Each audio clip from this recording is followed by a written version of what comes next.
tell us what's actually happened, John? Well, there have been demonstrations and clashes in Hebron in the south of the West Bank, and also just outside Ramallah, close to one of the prisons there, Offa, an Israeli jail.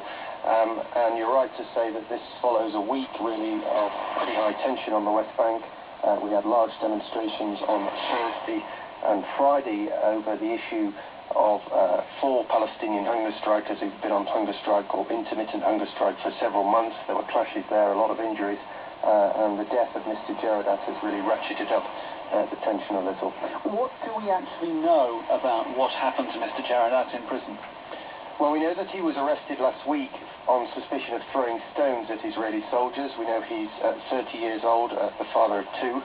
And what we know from the Israeli prison service is that he died yesterday, apparently after suffering a heart attack. Now, the Israeli prison service has said that he had seen a doctor after complaining of some pains in his arm and his shoulder, but they said that that didn't show that there was anything significantly wrong with him. Now, we've been waiting for an autopsy to be carried out today before the funeral can take place.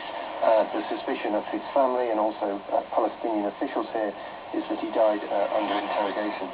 And what all of this seems to illustrate to me is the real tension there is in relations between Palestinians and Israelis at the moment. Well, it's certainly been growing in recent weeks, yes.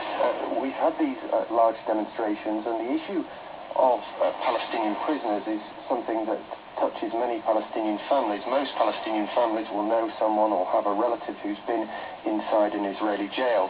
Now, so far, the demonstrations regarding those 4 hunger strikers